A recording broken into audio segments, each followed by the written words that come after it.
Hello అండి, అందరికీ నమస్తే. ఈరోజు వీడియో అటుకులతో ఉప్మా అండి. దానికి ఇదిగో తిరగమాత గింజలు, వేరుశనగపప్పు, ఒక చిన్న నిమ్మబద్ద, కొత్తిమీర అవి కావాలండి.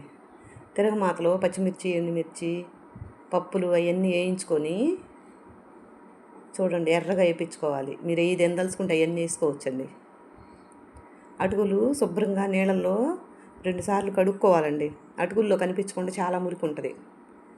అదంతా కడిగేసుకొని ఇట్లా జాలీలో పడేసుకోవాలండి.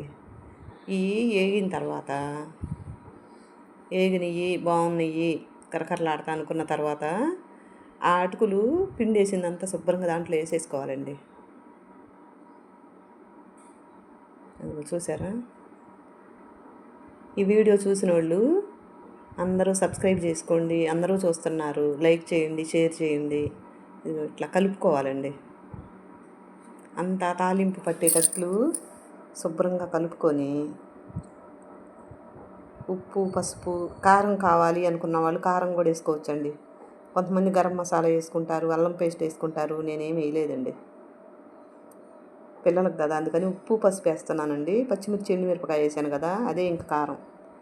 శుభ్రంగా ఇదంతా పట్టించుకొని ఆ అటుకులకి లాస్ట్లో నచ్చితే కొంచెం నిమ్మరసం పిండుకోండి. ఈ గంటి మారిందండి, అది పెద్దదైపోయి కలవట్లేదండి. అందుకని చిన్న గంటి తీసుకున్నాను. ఇదిగోండి చూసారా? ఇదిగోండి అటుకులు ఉప్మా రెడీ అండి.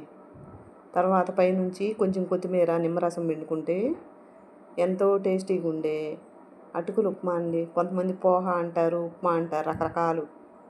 మేము ఉప్మానే అంటామండి. ఈ వీడియో మీకు నచ్చితే లైక్ చేయండి, షేర్ చేయండి, సబ్స్క్రైబ్ చేసుకోండి. చూసారా?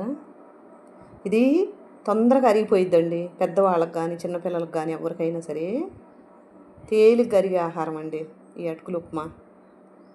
చాలా తొందరగా చేసేసుకోవచ్చు, తేలిగ్గా చేయొచ్చు. అరగటం కూడా చాలా తేలిగ్గా అరిగిద్దండి. అదిగోండి కొంచెం పిండా, నేను నిమ్మ చెక్క కొద్దిగా పిండానండి. చాలా తేలికండి చేసుకోవటం, ఆరోగ్యానికి మంచిది.